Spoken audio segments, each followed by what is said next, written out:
Hi, girlfriends. My name is Kende, and thanks for joining us on this beautiful episode of Smart Hills.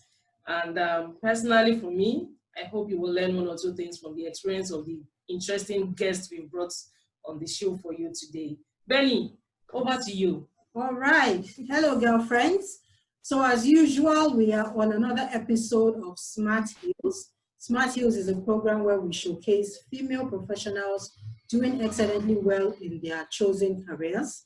And today we have a very special guest. Her name is Bukola Konkwo.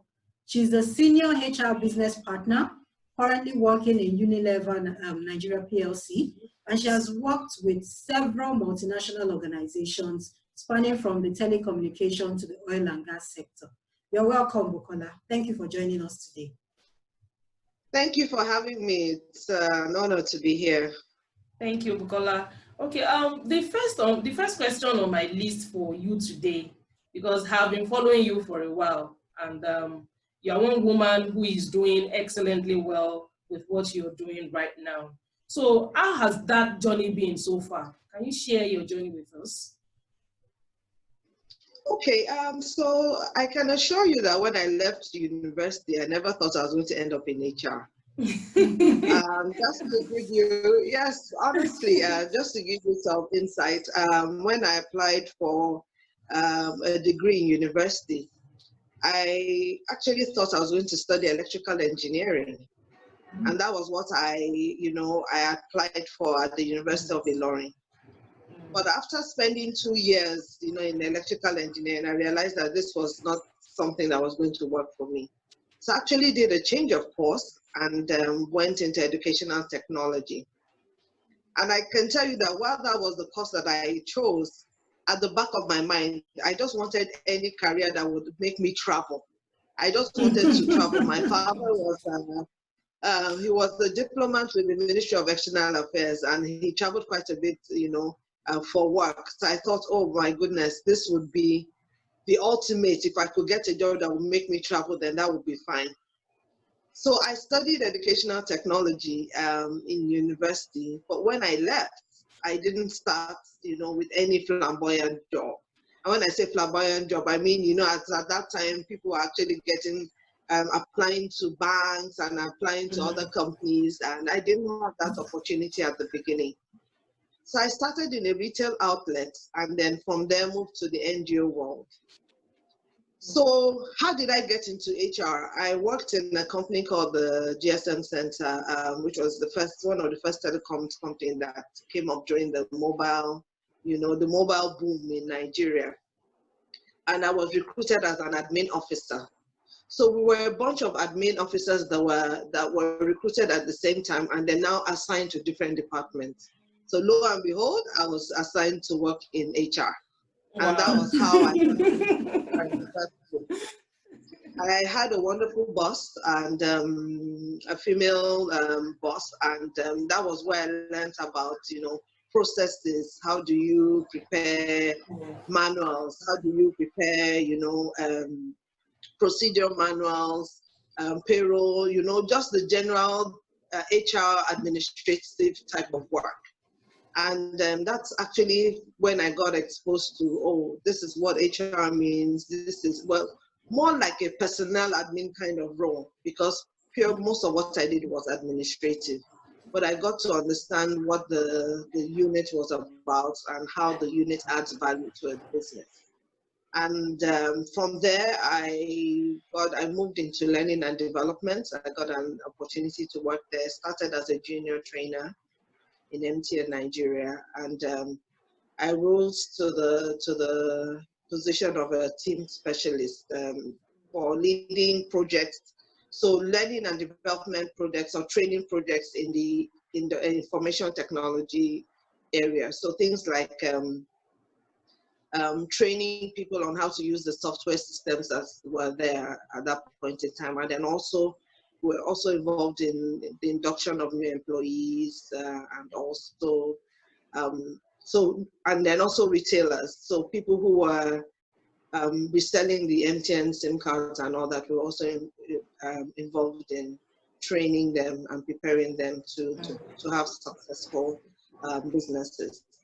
So from there I moved into another role, and this was also learning and development for then Texaco Nigeria that became Chevron Oil Nigeria, and I was responsible for learning and development for Nigeria and for West Africa.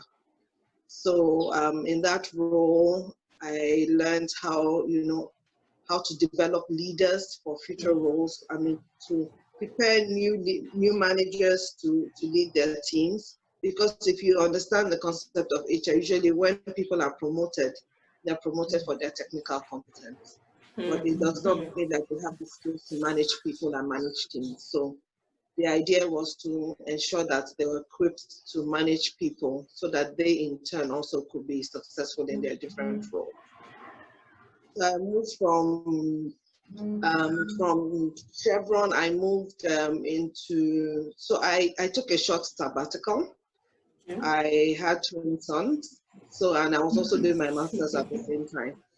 So I thought, it would be a great time to take a break of some sorts, because many of us who are mothers, we know that taking a break from work to take care of your children is not necessarily a break per se. But I did that, and I also completed my dissertation in global human resources management. And then from there, I went back into work and started with Lafarge Africa, where I had several roles.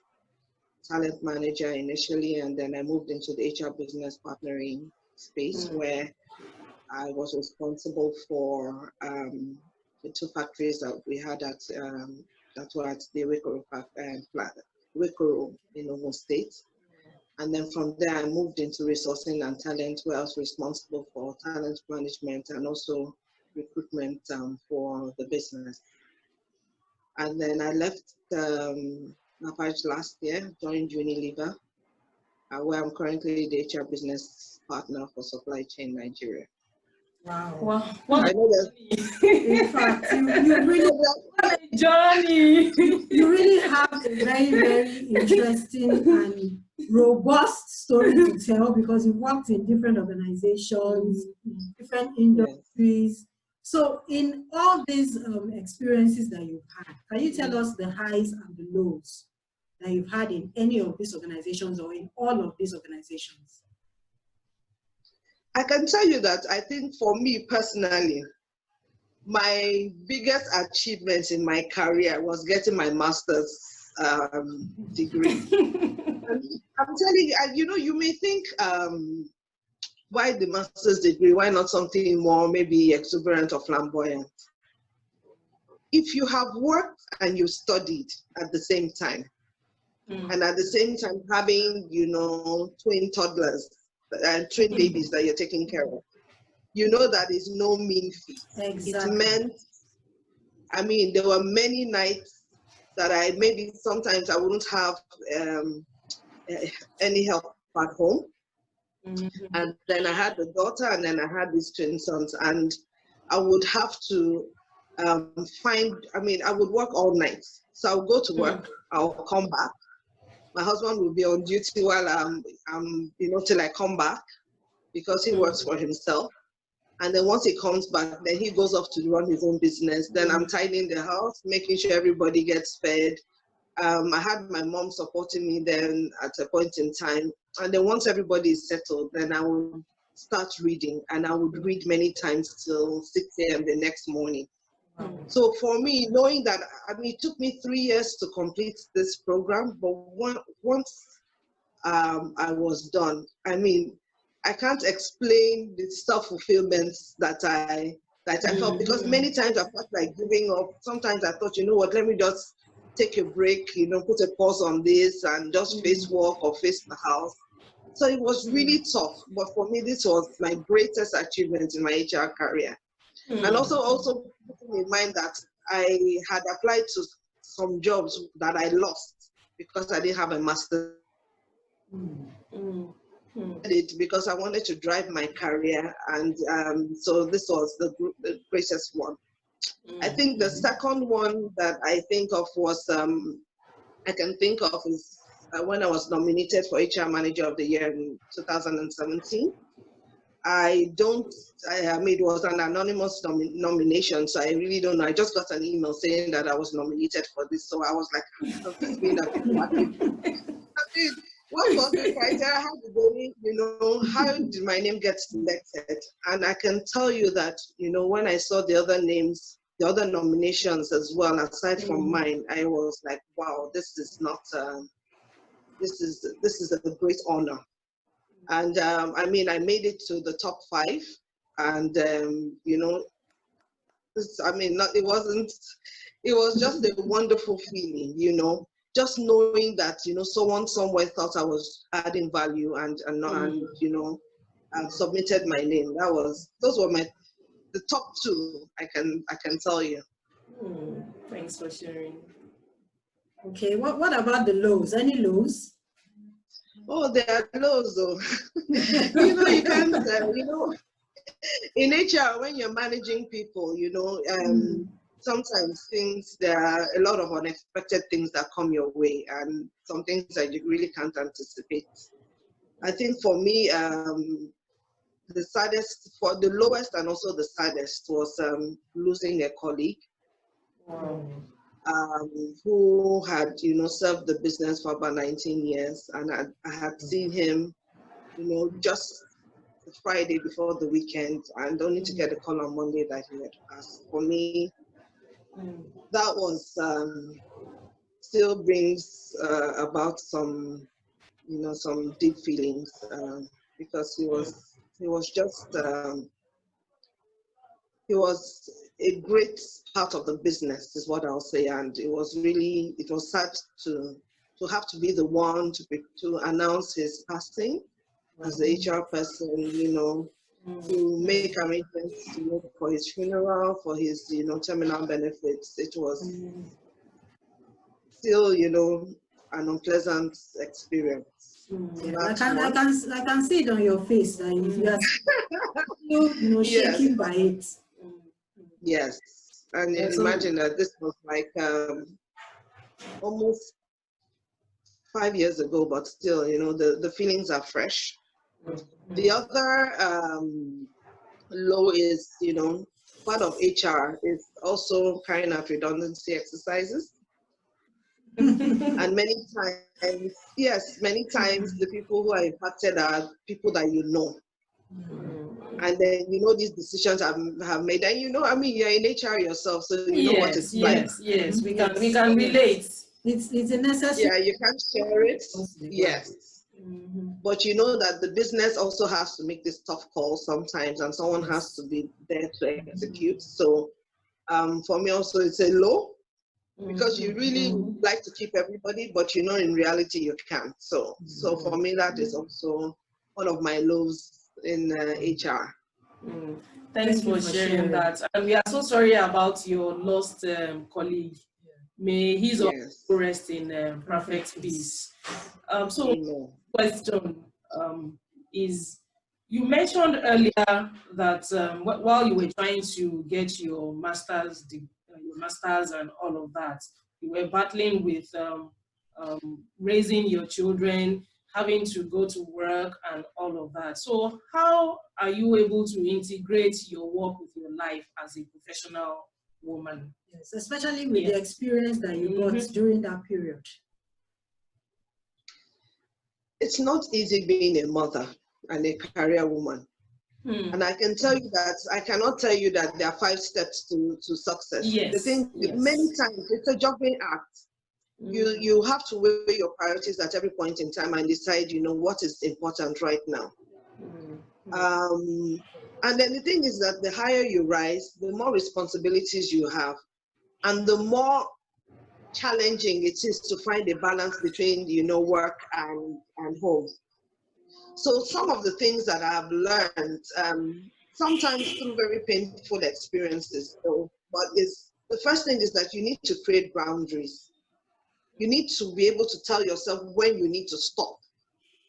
that at this point in time, because the thing is that if you don't create those boundaries, people don't know that there are boundaries, and even though they mean well, they'll keep encroaching. So the first thing is create boundaries, have certain set times, or have a philosophy that says, I will work thus far, and then at this point I need to stop to take care of my family or myself. Because you'll see that a lot of businesses now are talking about the well-being of employees as well. So your mental well-being, emotional well-being, your physical well-being. So you must always find a balance and be true to yourself, understand yourself and be true to yourself that this is what my limit is, or this is where my limit is, and just abide by that and stick to that. Then I would also, the other thing I've learned is that you need to be very deliberate about family time. One of the things that started that is of such great value to my family is that for weekends, especially on Saturdays, I always have a family movie day.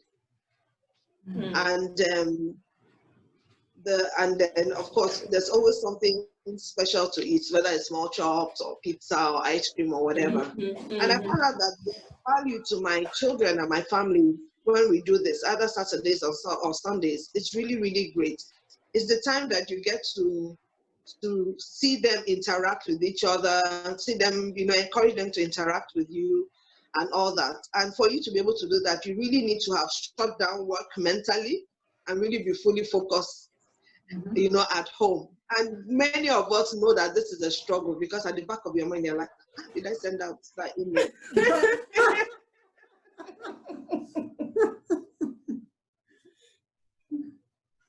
On Monday, how do I about it and be deliberate about the family time? So they get to pick the movies that they want to watch, and then everybody sits down and we sit down and we spend that time and talk together. And then for those who are married, you also need to set time aside for your spouse, because there's the tendency to kind of take them for granted. So they are there, and then he knows I'm working now, so he should step in.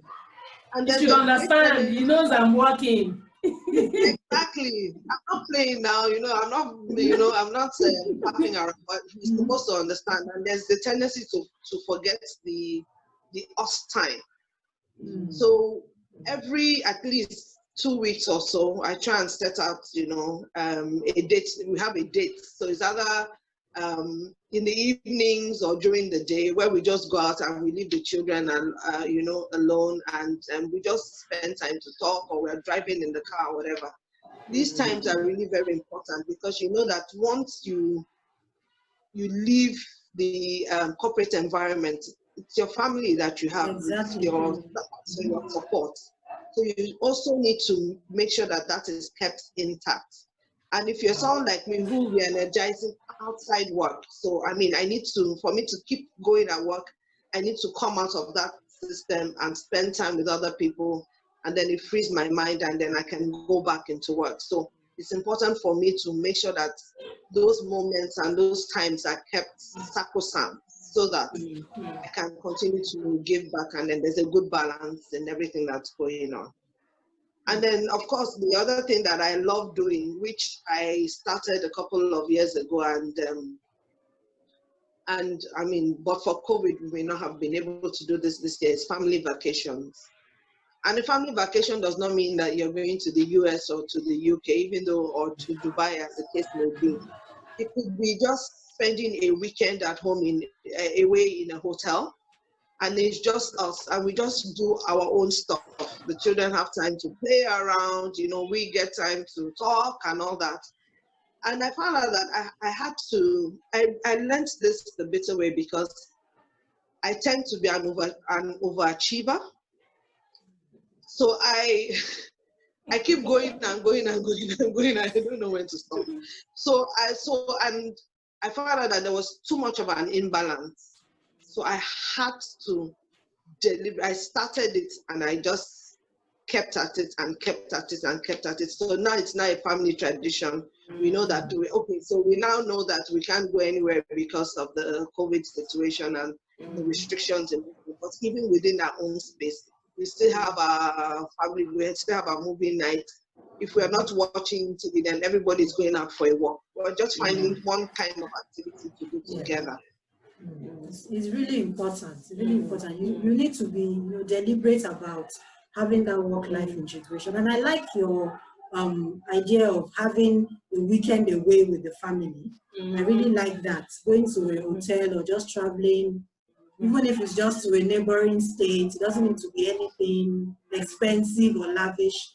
But the children get daddy, and you and your spouse get to spend time together, and you have time to really, really distress and relax. And for me, I like the fact that you've been able to create a tradition, or should I say a culture, around bonding your family together. I really, really love that. Thank you so much for sharing that. Thank you so much for sharing. Thank you. So I want to ask you a very interesting question now. This is my favorite part. So if you were not a HR business partner, or let's say you were not in HR, what would you have loved to do? I'm telling you that this is an interesting question to ask. And I've ruminated or over it, and I've thought, what else could I have done? And I think perhaps I might have had a career in audit.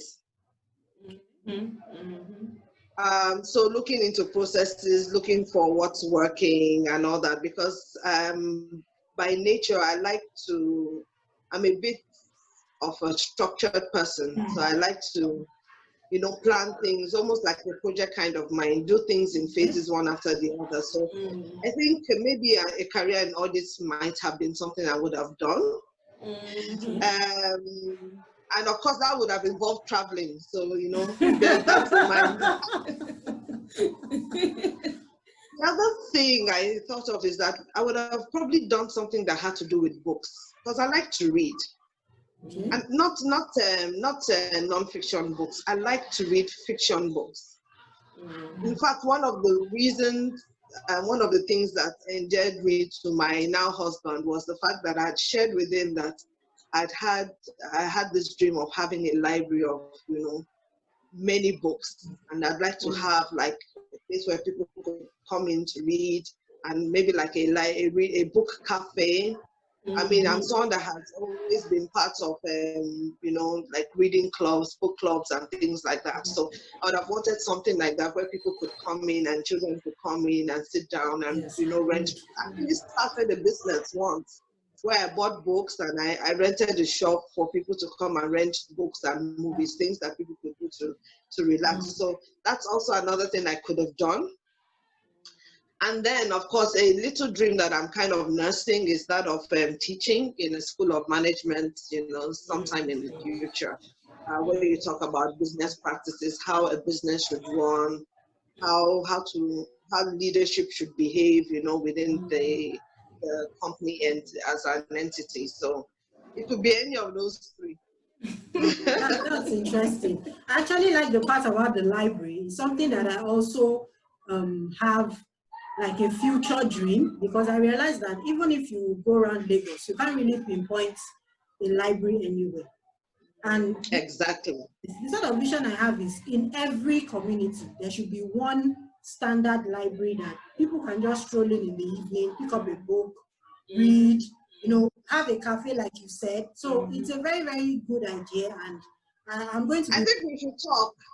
We should talk. We should talk and see how we can, make this happen. Yes, exactly. Yes, exactly. absolutely. For armchair adventurers like us. Thank you. And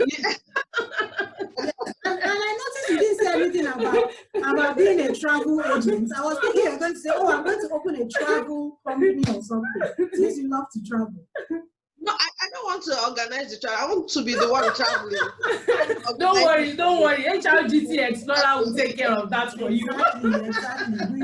We are going to be traveling. We're supposed to have traveled in April, but COVID-19 stopped us.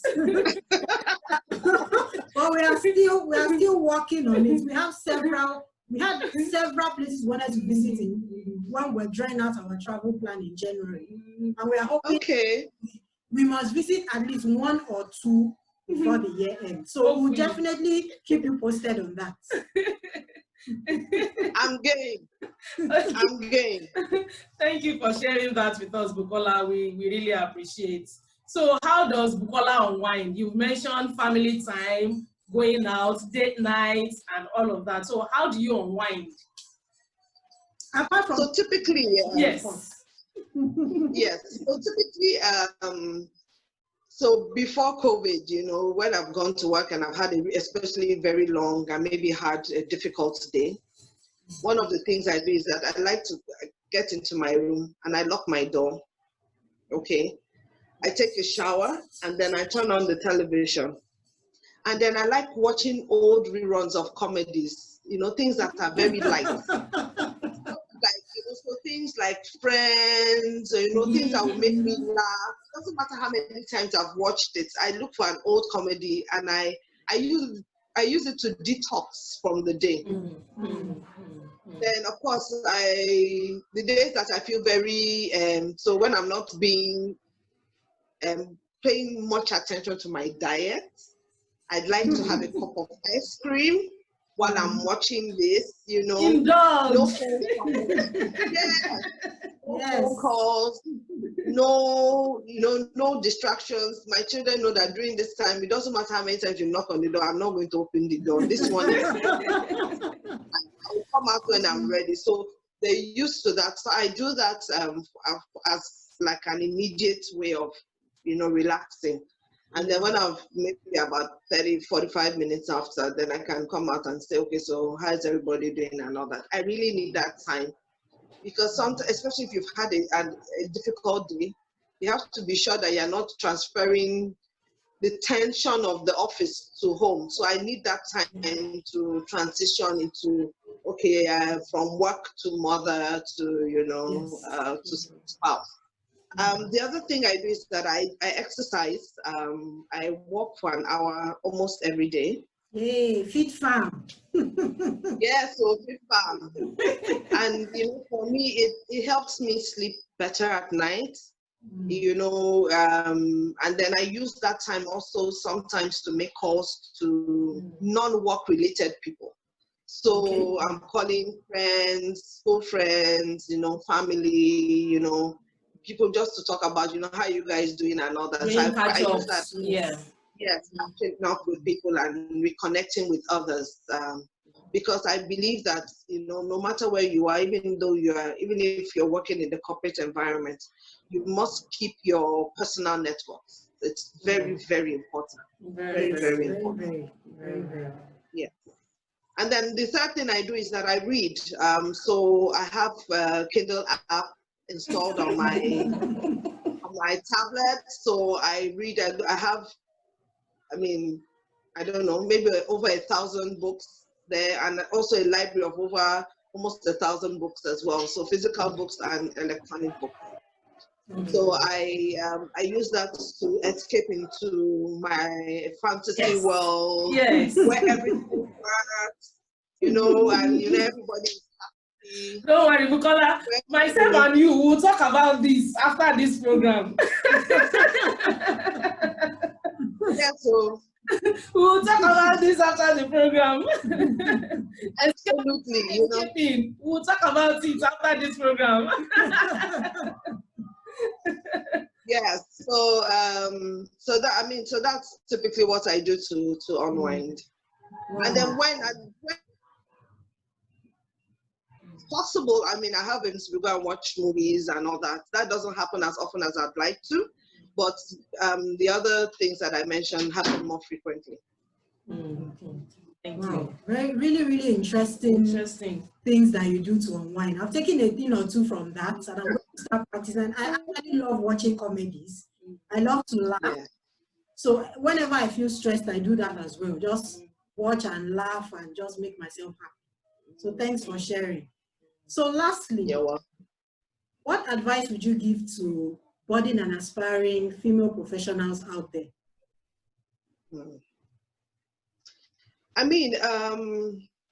I'm a strong believer in the abilities of women. I mean, in my present place of work and also in my past places where I've worked, I've been very involved in, things that help to promote women and encourage them to have careers and to encourage them to bring their best self to the workplace. So, I mean, what am I saying to them? The first thing is that, be persuaded about what it is that you want to do. I always tell, and then when you know what it is that you want to do, just face it and be focused. Many times I tell people that, yes, I'm in competition, but the person I'm competing with is myself. I don't believe in doing the same thing the same way every time. So if you've done this before, especially if you find yourself in a job that may look repetitive, so if you did it in a way that was successful the last year, it doesn't mean that you should do it the same way. So always look for ways in which you can reinvent yourself. And then the other thing I found out and that I've noticed also with the younger generation is that they give up too easily. So they need to work on their stickability. You've done a job for a year, and then the next thing you're looking for something new. Pick something and stick to it and do it very well. I encourage people not to give chance for rework. I don't like rework, so I'm maybe a little bit of a perfectionist in some ways, but I just feel that when you do something and you look at it and it's well done, that satisfaction you get, is yours alone. No one can take it away from you. True. And then let that now be for the next task. Let that just be the starting point. Always strive to exceed what it is that you've done before. Always go the extra mile. It stands you out. Many people feel that, many situations, some people feel, they get overlooked at work and all that. But, sometimes they should ask themselves the question that, what I did, did I do enough to stand me out?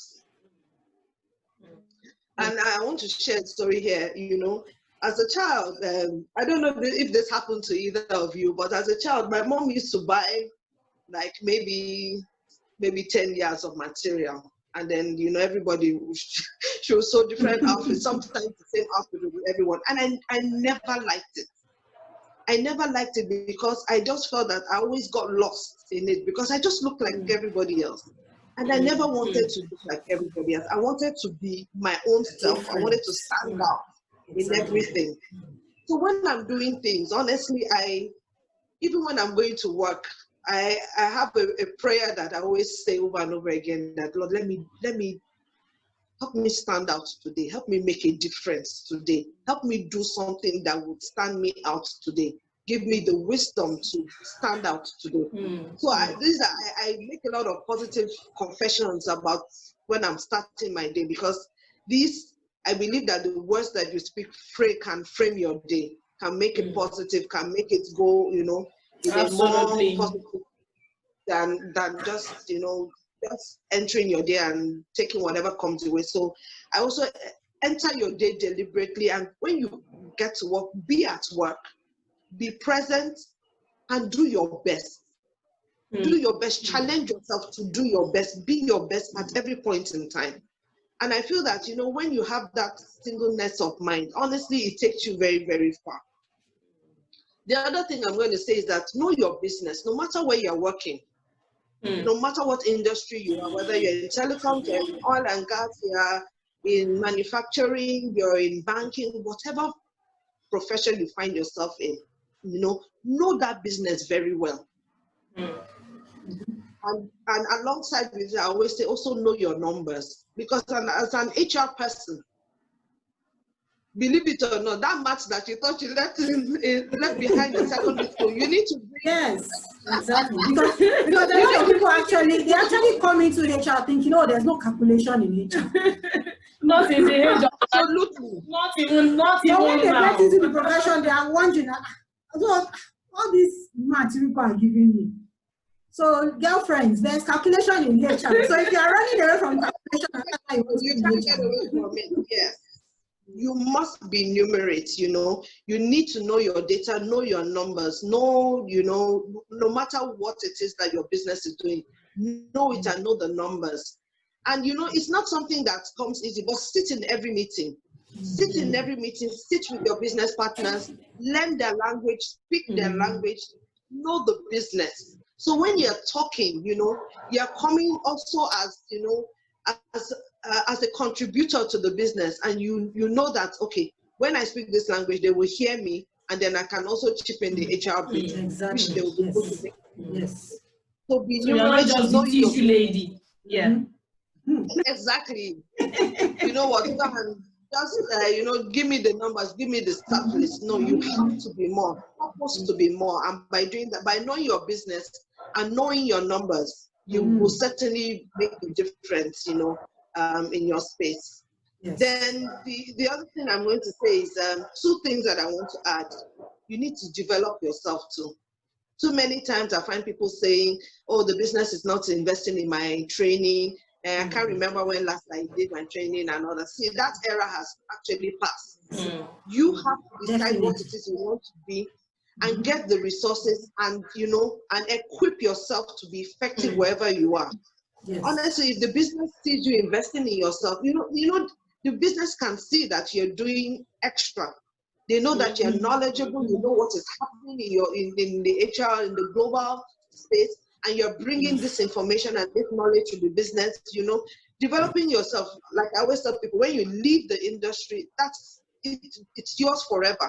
No one can ever take that away from you, the knowledge you've gained. So if you are truly career-minded, you know, you need to develop yourself so that so that you're not saying the same things over and over again. So that you too, you know that, oh, you're bringing that extra edge. Oh, what's going on in this? And then you can talk about it. Oh, this is the new innovation. This is what best practices in HR. And I think we should, you know, go this route.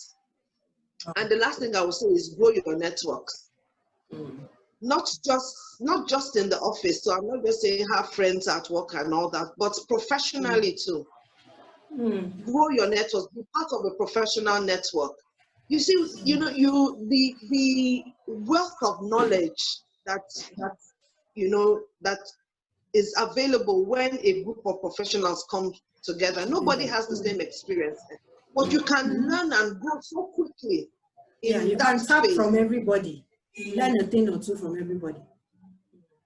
Exactly, and then you know, and then those when you have those external networks or your professional networks, the times when you find you're stuck in a task or you need to work on a particular assignment and you don't know what to do, these are the guys that you can rely on and say, I have this particular issue. Have you experienced it before? Or you know, like we have all these different social network and the WhatsApp groups and you know the different Telegram groups that we have. These are the guys that would also be able to share knowledge with you that will help you solve some of these challenges a bit faster. So there's no such thing as, you know, I want to go it alone. I know it, I just want to stay on my own. That cannot happen. You cannot. No one is an island. Exactly. This is the era of collaboration. Absolutely. So I mean, so it's collaborating at work, but also collaborating, you know, externally. And you know, you never know how far where those networks will take you, because many times, especially if you're changing roles, you never know. It will be someone there that your future employer will be talking to and saying that I want to hire this person. And what do you think? What do you know? Because you know, it's the professional world is becoming smaller and smaller. Almost everybody knows everybody else. Yes. Yes. So I mean, they go there and they ask for references. They ask for feedback on how you're doing. So grow your professional networks and just be excellent in everything that you do. Never settle for less. Never swim in the ocean of mediocrity. It will not take you anywhere. Wow, thank you so much for that wonderful. Yeah, so just make sure that let your work speak for you. That's it. Wow. Let your professionalism shine out in whatever you're doing. Thank you so much. We really appreciate the time you took out to speak with us today, and I have enjoyed talking with you today. Same here. And I am hoping that when we call on you again, you will answer us. I'll be very, very happy to. Very, very happy to. All right. Thank you so much. Thank you so much. Thank you so much. So girlfriends, there you have it. Thank you for joining us on another episode of Smart Hills. Remember, you can catch this on any of our social media platforms, on our YouTube page, LinkedIn, Instagram, Twitter, and Facebook. Or you can send an email to hrgirlfriendstribe@gmail.com to get more information on all our upcoming programs. And you can also send us an email to hrgirlfriendstribe@gmail.com, like Benny said, for your advertising or sponsorship inquiries. So till we come your way again next Tuesday, we remain your HR girlfriends. What do we do, Benny? Before we go, Bukola, we have a special gift for you. Oh, wow. We have a special gift for you. Any guest that comes on our program is now a verified HR girlfriend. So we have our shirt and a beautiful HR girlfriend stripe mug for you. So we'll look for a way to get those across to you. Thank you so Thank much. you very much. Oh, so much appreciated. Thank you so much. And thank you for this honor, really. It's just, I'm chuffed. Thank you. It's always our pleasure. Thank you so much. Thank you so much. So girlfriends, until we come your way again, remember, we're HR Girlfriends Tribe. We learn, we leisure, And we network. See you next time. Bye. Bye.